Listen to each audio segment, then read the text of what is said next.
Ladies and gentlemen, boys and ghouls, fiends of all ages, welcome back. I am your host, Anarchy Ass. We are back in the scary closet today, and it's good to be back in the environs of the scary closet. I am joined by my good friend Happy the Llama. Hi, Happy. Hi, Anarchy. Yes, it's been a long time. I'm glad you're back in the scary closet. Yeah, I'm glad I'm back too, Happy. Also joining us today is my good friend and Happy's cousin, Shiny the Llama. Hello, I'm Shiny the Llama. It's good to see Shiny also back in Scary Closet. Even though I showed the horror sign and we are in the Scary Closet, we're going to delve into a topic today that was surprisingly not intended to be scary. I am talking about the topic of Victorian death photography. Yeah, I know that sounds scary, Shiny, but it's really not. And Victorian death photography, although it encompassed a lot of subject matter, it mostly focused on children and specifically babies. And that's what we're going to look at today. Whenever people see these photographs, they always ask, for what purpose were they taken? And they are basically pictures of deceased individuals. These are pictures that were taken post-mortem. And it's difficult for a 20th century viewer to understand, but in the early days of photography, photographs were very rare. And many times, people would pass away.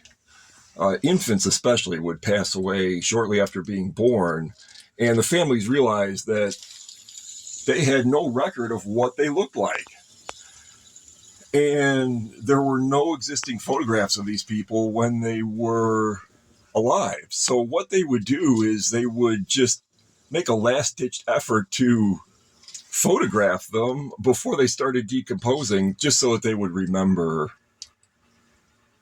that person. And it was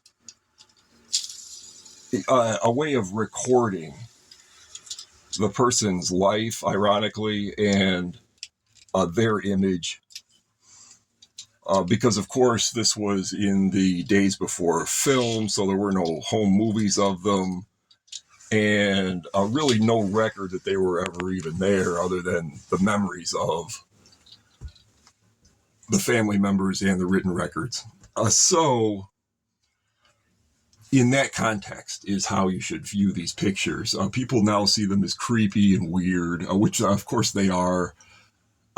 But without further ado, let's delve into these pictures. We're going to go back into time, into the Victorian era.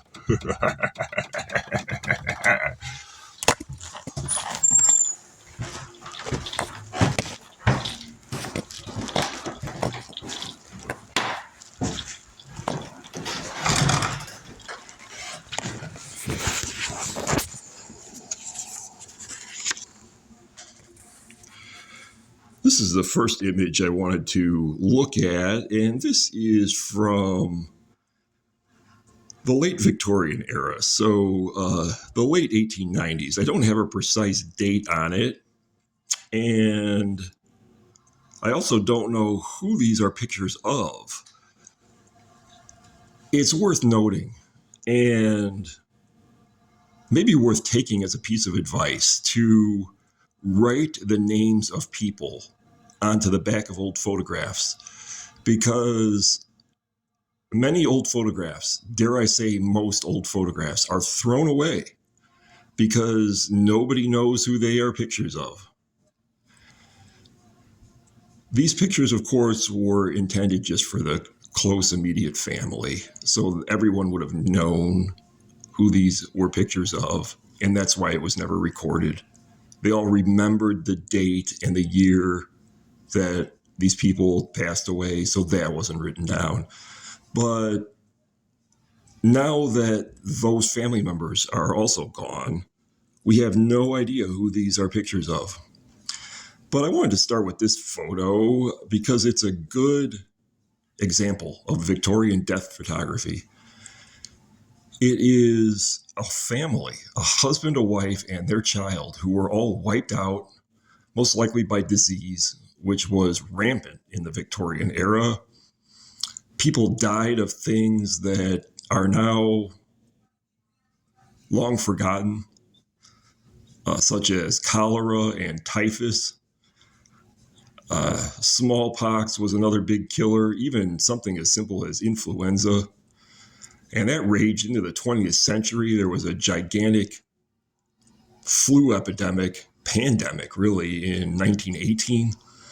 So before vaccines and before common knowledge of germs and sanitation, before purified water, this is often how families ended up, and death was all around in the Victorian era. And I always thought that that really affected the general consciousness of the populace and really lent to the fact that that era in hindsight is seen as very creepy and very dark because you really couldn't escape death. The lifespan of the typical person was much lower in those days, and it really did not surprise people when whole families like this would just turn up dead. Note, too, that this family is being buried together in the same casket.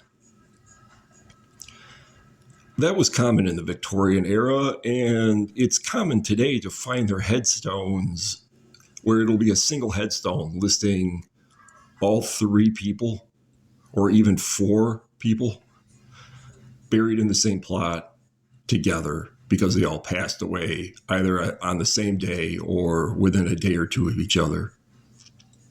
Tragically.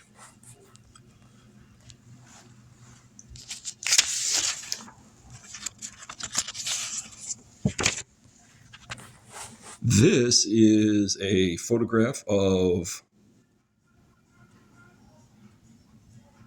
a young girl who passed away, and I really wanted to focus on this because this is a good example of Victorian death photography. The goal of these photos was to make these people look as lifelike as possible, and you can see how this girl almost looks like a living child. She is seated on the lap of presumably her mother.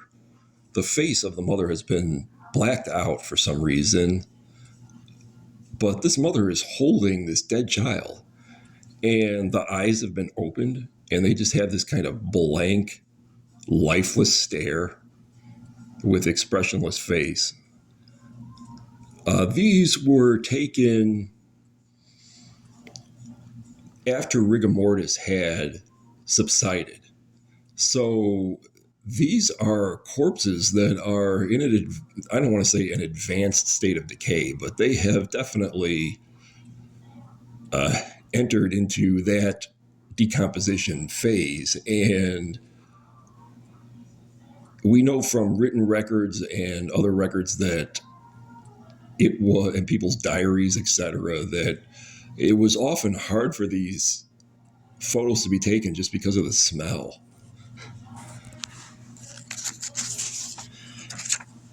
Here is an example of a picture that is typical for this style of photography also.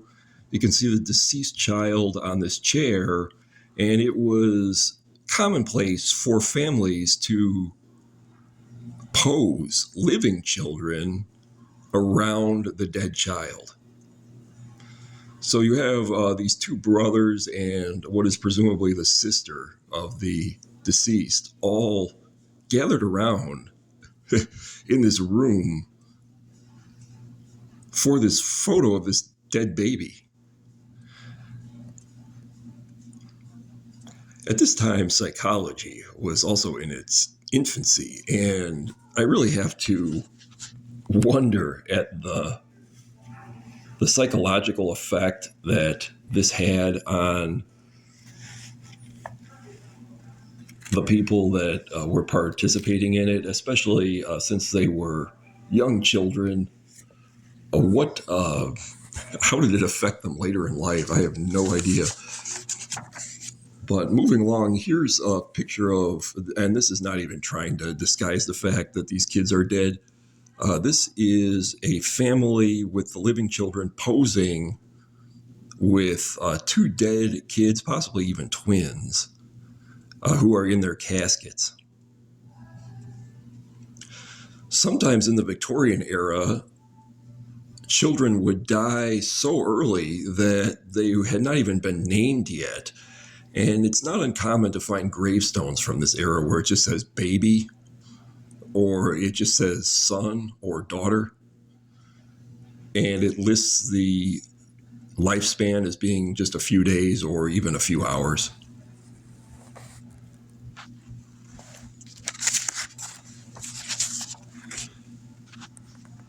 Here's a dead child that has had his photo colorized, and this is an example of something I wanted to bring up. Color film, of course, did not exist in the 1870s, 80s, and 90s. So photos would sometimes be hand colored. And this kid's rosy red cheeks are colored in by hand over sepia, which is a kind of brown and white photography.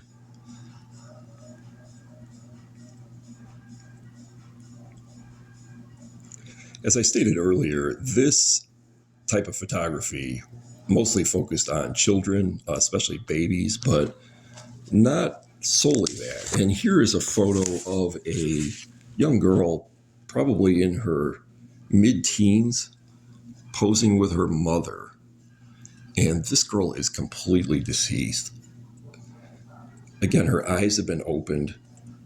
Sometimes the photographer would have to manipulate the eyeballs so that they were both staring straight ahead. That is the level of creepiness going on. And this mother is not even that old, and she is already mourning the death of her daughter, who is being held up by her. This is a lifeless corpse. I would say she's probably 14 or 15, which in that era was marrying age. So what a tragedy. I have no information on who these people were, how they died, or really anything about them other than the fact that they were deceased at the time of the photos being taken. Here is a really poorly posed kid with three living individuals, and you can see how this kid is just keeled over. And it's not a particularly good likeness either. There's a glaring light in the camera that is just blurred out half of her face.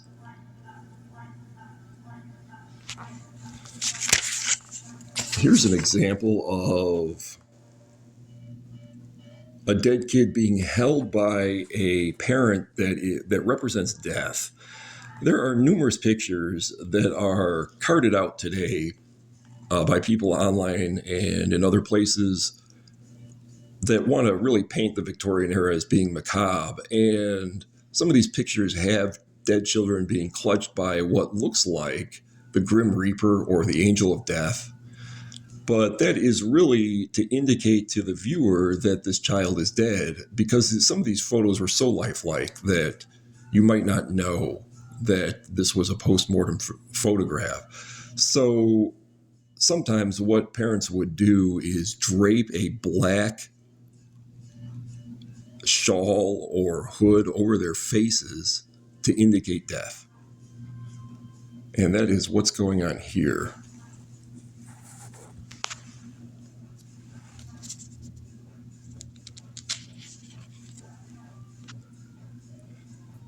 Again, the child is just seated on this mother's dress, and you can see the very Victorian billowing dress that she's wearing. It's of note that this type of photography did not exist before this era, and it quickly dwindled and disappeared after this era. And nowadays, for photographs to be taken of dead people is rare. So I really wanted to stress how ephemeral this is to this time.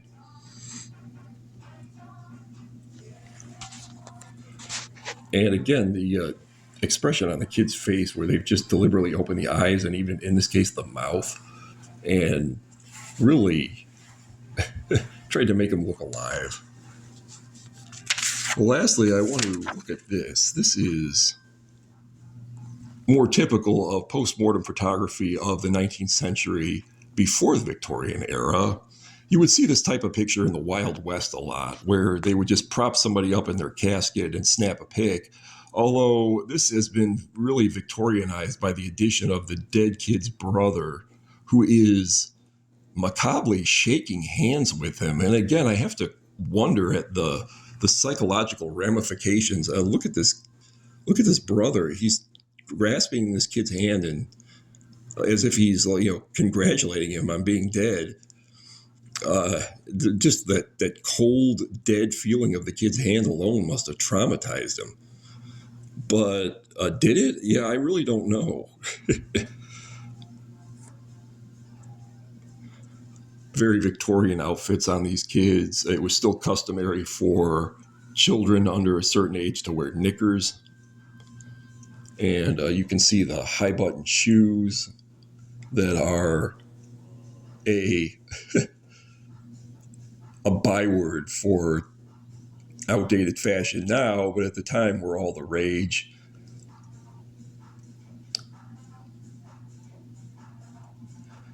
Very Victorian looking coffins too. This is a coffin, not a casket.